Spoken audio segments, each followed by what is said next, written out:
है, हम सबको अपनी लड़ाई लड़नी होगी। आज लोगों के बीच में फैला दिया कि अब राम आएंगे, कृष्ण आएंगे, कल्कि का अवतार होगा। भैया कोई अवतार नहीं होगा। हिंदुओं तुमको अपनी रक्षा करनी है तो कोई अवतार नहीं आने वाला। इस ढोंग आडंबर पाखंड अंधविश्वास से ऊपर उठो। कोई अवतार हिंदू की रक्षा करने के लिए नहीं आएगा। तुम जिस भगवती शेरावाली से ये आकांक्षा करते हो कि वो तुम्हारी रक्षा करेगी, नहीं कर सकती भगवती तुम्हारी रक्षा, क्योंकि भगवती की गुफा की रक्षा जम्मू में खुद सीआरपीएफ के नौजवान करते हैं। तुमको लगता है कि भगवान श्री कृष्ण अवतार लेकर के आएंगे, नहीं आएंगे भगवान श्री कृष्ण, क्योंकि तुमको अपना धर्म युद्ध खुद लड़ना है। कृष्ण ने तो इतना बड़ा संदेश भगवत गीता में दिया, हिंदू आंख पे पट्टी बांध करके बैठा, इसको समझ में नहीं आता।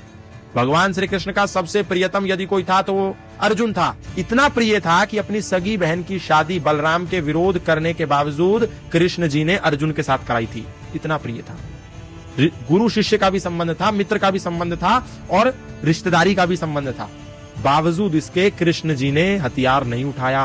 बोला अर्जुन युद्ध तुझे ही लड़ना पड़ेगा। मैं तुम्हारा मार्गदर्शन कर सकता हूं, तुम्हारा मार्ग प्रशस्त कर सकता हूं, तुम्हें गाइडेंस दे सकता हूं, तुम्हें रास्ता दिखा सकता हूं, पर लड़ना तुमको ही पड़ेगा। मैं लड़ने नहीं आऊंगा, मैं अवतार नहीं लूंगा, मैं साथ खड़ा रहूंगा। हथियार तुमको उठाना होगा, मैं हथियार नहीं चलाऊंगा।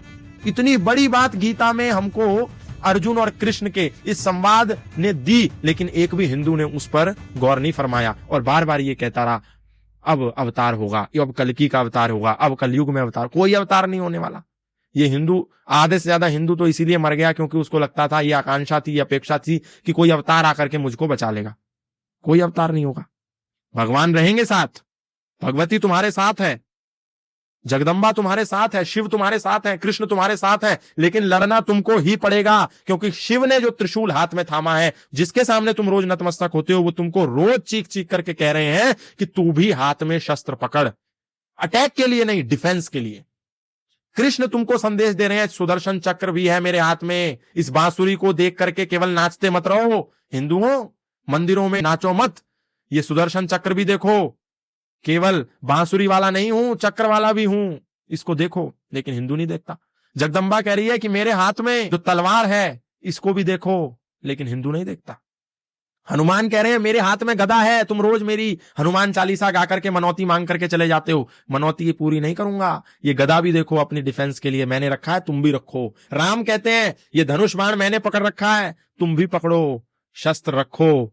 लेकिन हिंदू कहता है शस्त्र मत रखो, बिजनेस करो, नौकरी करो, पैसा कमाओ, गाड़ी लो, बंगला लो, बड़ा बड़ा संसाधन बनाओ, केवल इसी में लगा हुआ है। और फिर आसपास जब उनकी ज्यादा आबादी हो जाती है तो वो इस पे हमला कर देते हैं, फिर इसको छोड़ छोड़ के भागना पड़ता है। कई ऐसे केस हैं, कई लोगों को भागना पड़ा। कश्मीर में क्या हुआ, कोठी बंगले वाले भी राहत शिविरों में पड़े रहे, बिल्कुल सालों तक पड़े रहे। उनके पास भी 100-100, 200 करोड़ की संपत्ति थी, लेकिन रहना पड़ा राहत शिविरों में। कितने पाकिस्तान में रहने वाले हिंदुओं के पास अथाह संपत्ति थी, लेकिन लेके भाग नहीं पाए। मुश्किल से अपनी बेटियों को लेकर के भागे, बड़ी मुश्किल से।